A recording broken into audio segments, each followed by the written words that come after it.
Good morning, children. In ninth standard, you have already learned about rational numbers and their decimal expression. Do you remember that? Okay, we'll just revise it very quickly with a few examples that are put up over here. Okay, here are the examples which are given. I hope it will help you to recollect what you have learned in ninth. The very first sum which is given is 0.375. You have to convert it into decimal form. Primary classes you have learned that if it is 0.375, you will express it as 375 upon 1000. That is equal to 375 upon 10 cube. Correct? The second number given is 0.104. That would be expressed as 104 upon 1000. So it will be 104 upon 10 cube. Third number given is 0.0875, which is 875 upon 10,000 or 10 raised to 4. 23.3408 will be 233,408 upon 10,000 again, because after decimal there are 4 places, so it will be 10 raised to 4. Am I correct? So this is what you have already come across. It's very simple to convert into decimal fraction. Now each one of them, again, if you try to pay attention what it is in detail, you will come to know that here in the denominator it is 10 cube, which is equal to 2 cube into 5 cube. Now here numerator denominator, if you try to factorize it, you will find that 5 cube cancels out, so you are getting 3 upon 2 cube. In the second situation, you will find that 2 cube cancels out, you are getting 13 upon 5 cube. In the third situation, nothing is cancelled out. In the denominator, you have 2 raised to 4 and 5. In the fourth case, again there is no cancellation and you are having 5 raised to 4. Am I right? Okay. So what is important is, look into the denominator part of all the 4 of them. All these 4 sums, if you look into the denominator, what do you come to know? That you have only factors as 2. Here in the first case it's only 2, here it's only 5, here it is 2 and 5 in the third sum, and in the fourth sum it's only 5. Which means a very important system which you come across is, if the denominator in the rational expression is written as, rational expression is mentioned as P upon Q. So in P upon Q, when you are expressing the rational expression, when it is expressed as P upon Q, you will come to know that the factors of Q, if it is of the type 2 raised to m and 5 raised to n type, okay, 2 raised to m into 5 raised to n type, then it will always be terminating decimal expression. Terminating decimal expression means what? The division will be completed and there won't be any recurring numbers. Is that point clear? So rational number whose denominator, the q, will be in the form of 2 raised to m and 5 raised to n are said to be terminating rational expression. Last year you have come across it. It's not necessary that you should have 2 and 5 both. As you have seen in this particular example, only 2 is the denominator. In this case, only 5 is the denominator. But in this particular case, you have 2 and in the third sum you are having 2 raised to 4 and 5. Whereas fourth one, again only 5 raised to 4. So it's not necessary that you should have both 2 and 5. You can have in the denominator only 2's, only 5's, or both 2 and 5. So based on that, you are having the most important statement which you learned last year. That theorem 1.5 says, x, if it is a rational expression and if it is expressed in P upon Q form, the Q is in the form of 2 raised to n and 5 raised to m, then it would be a terminating expression. Here, that expression will terminate. Is that clear? Such an expression will always terminate. So, if they ask you, what are the terminating expressions of 3 upon 8? ऐसा पूछा जाए, then how will you work out? 3 upon 8 will be, first of all, denominator will be factorized. You will get 8 is 2 cube. Now 2 cube is there, which means what is missing now? 5 is missing, because if you want it to be a terminating expression, it should have 2 and 5, isn't it? So what is missing? That is to be added. Now look over here. When you write 3 upon 2 cube, Here 5 is missing. So only 5 will not do because here the power is 2 cube and hence you will write 5 cube over here. But then the question changes. So you multiply 5 cube in the numerator. Okay, in the numerator you put the 5 cube. So what will you get? You will get, as it is mentioned over here, 375 upon 10 cube. Why 10 cube? Because 2 into 5 whole cube. You can express this like that. So 2 into 5 whole cube will be equal to 10 cube. So 375 upon 10 cube is 0.375. Clear? Similarly, let us look into the second sum. In the second sum, it is 125. 125 will be expressed as 5 cube in the denominator. Okay? It will be expressed as 5 cube. So 5 cube, if you want to, if only 5 cube is, that will not do. So you will put 2 cube also because greater power over here is 3. So you will multiply by 2 cube. So numerator, which is 13, will be multiplied by 2 cube so that the question does not change. This product will come to 13 into 2 cube will come to 104 and denominator 5 into 2 whole cube will be 10 cube. So you get the answer 0.104. Understood? Next sum which is given is 80. 80 if you factorize, what you are getting? It is 16 5s, that is 2 raised to 4 into 5. Now here if you compare, 2 raised to 4 is given to you and 1 5 is there. But total power, maximum power over here is 4. So if you want to make it 4, you will have to multiply a 5 cube in the denominator. So what is to be multiplied in the numerator? 5 cube is to be multiplied. Did you understand that? Why do you multiply 5 cube? Because 5 cube is multiplied in the denominator. And hence your answer would be 7 into 5 cube because 7 is already given in the numerator. So 7 into 5 cube will be 875 and denominator will be 2 raised to 4 and 5 raised to 4. That will come to 10 raised to 4. Am I clear or not? Okay. Same way, one more sum is given to you, 625 in the denominator, that is 5 raised to 4. So 2 raised to 4, 2 is missing over here, so you will multiply 2 raised to 4 because here the power is 4. Is that point clear? So that will come to 10 raised to 4. Numerator what will be multiplied? 2 raised to 4 will be multiplied. That means 2 raised to 4 when you multiply above already 2 raised to 2 is there, and if you multiply 2 raised to 4 above, it will become 2 raised to 6.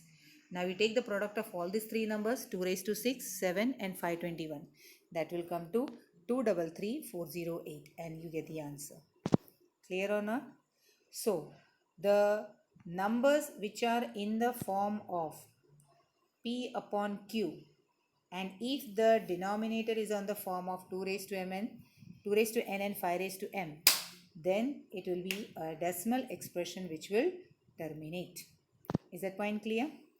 So here, but if you talk about that expression which is not terminating, this type of sum also we did last year, remember? 10 divided by 7, this division was there. It goes on continuing till you get the repeated number.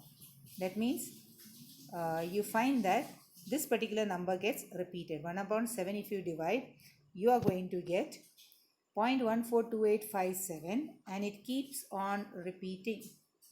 Isn't it? It's a repetitive number. So it is a terminating expression. When will you get non-terminating expression? When will you get non-terminating expression?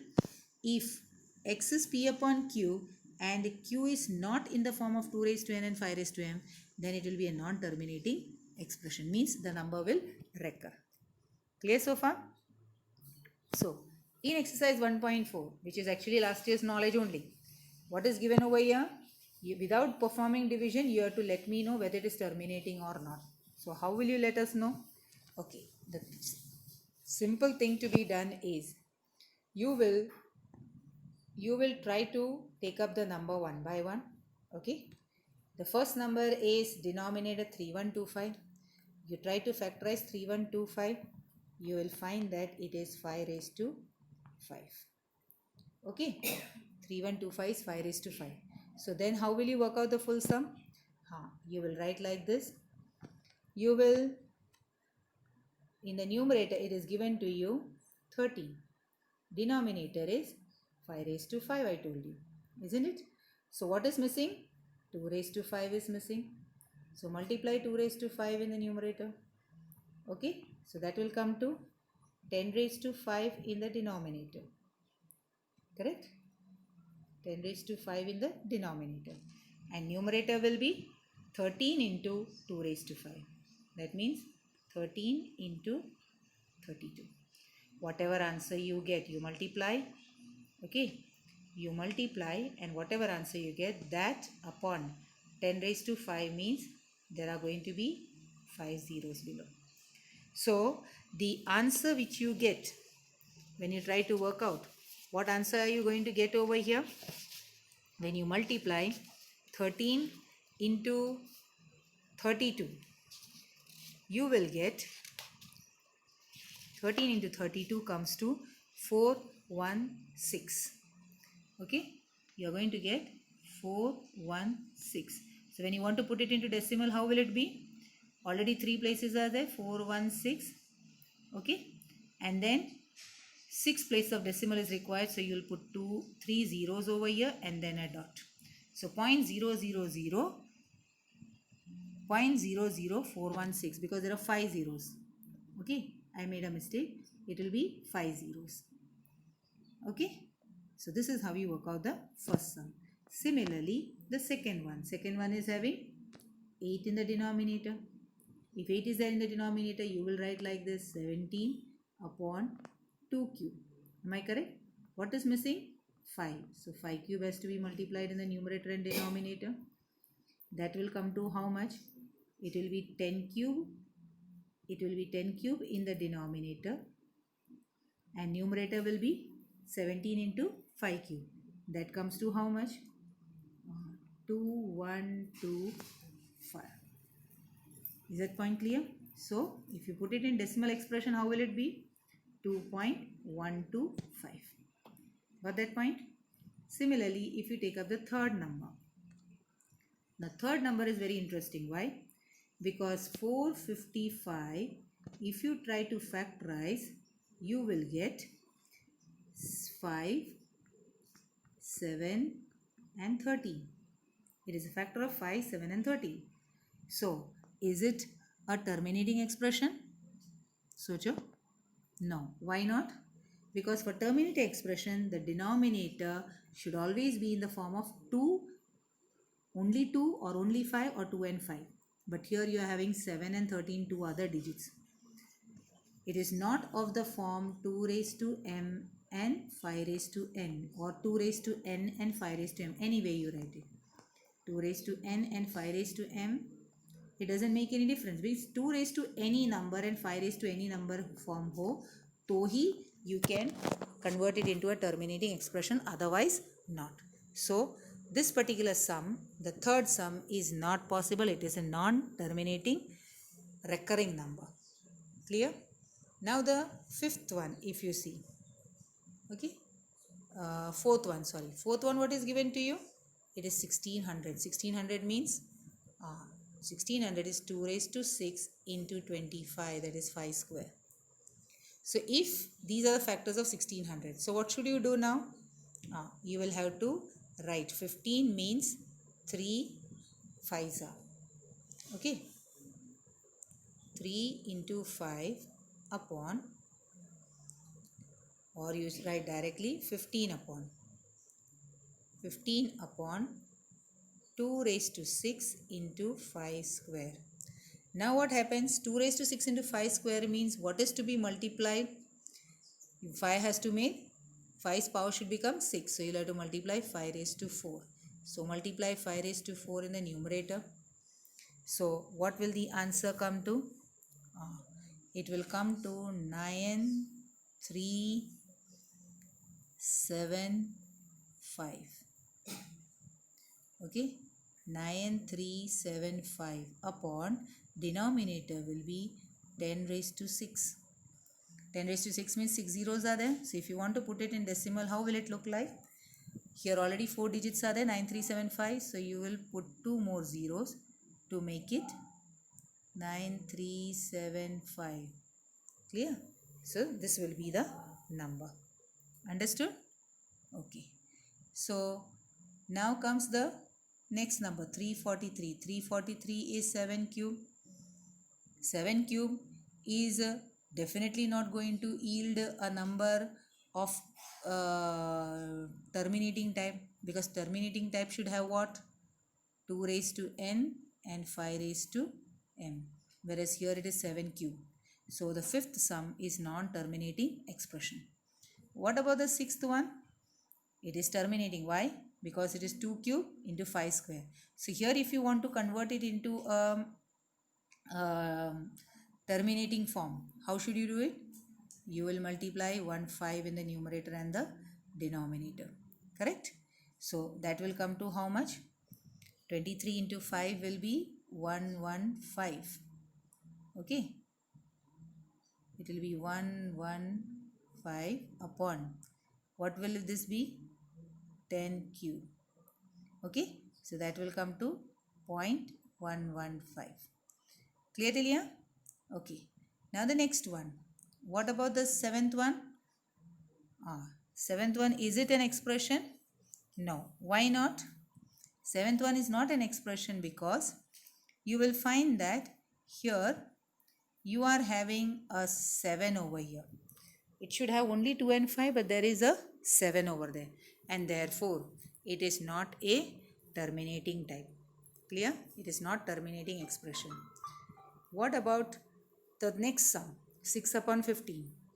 6 upon 15 can be factorized. It will be 3 2s are 6, 3 5s are 15.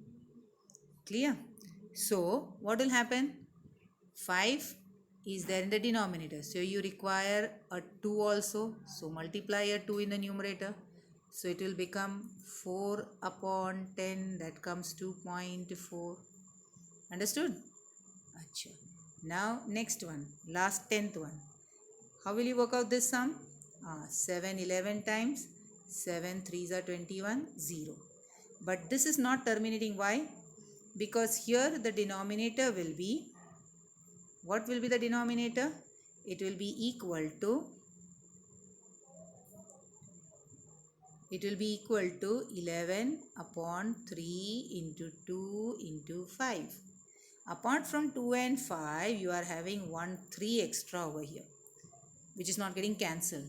So, this expression will not be of the type of terminating. It is non-terminating expression. Okay. So, you will be understood this, all the sums, all the 10 sums clear to you? Okay. Now, after the 10 sums, the next page is the same thing. Actually, you see what I did first and second question together. In the first question, you have to only say whether it is terminating or not. Whereas in the second question, they are saying that if it is terminating, then you have to write the decimal expansion. So, we combined both first and second already in the first question. Clear? Now, the third question. Third question, they are saying that you have to decide whether they are rational or not. How will you decide rational or not? Again, 9 standards knowledge. This particular number is terminating, isn't it? 43.123456789. It's not continuing. Therefore, it's a terminating expression, and terminating expression means it will be rational. Whereas the next number, you'll find that it is not terminating and it is having not having a definite sequence repeated. So it is a irrational number. It is not a rational number because it is non-terminating and non-recurring. What about the third number? Third number is not terminating, but it is recurring, so it is rational. So the first and the third sum is rational, whereas second one is irrational. Correct? And after you decide that they are rational or not, they are saying that what can you say about the prime factor of q? So prime factor of q, if it is rational, what type it will be? It will be of the type 2 raised to n and 5 raised to m. Means the factors will be either 2 or 5 or both 2 and 5. Okay, that will be in the first case and the third case because both of them are rational, but not in the second case because it's an irrational number. So in both these cases, you will have 2 raised to n, 5 raised to m. It's not necessary both should be there. You may have only 2 or only 5 or both 2 and 5 as the factor of q. Clear till here? So please see to it that you complete this chapter in your book. Okay, and for your test also, prepare this chapter. Actually, this chapter is very simple. Try to pay more attention on the sums which are given, rather the prove that you can pay attention more on the sums part of it. Is that clear to you all? Okay. Thank you.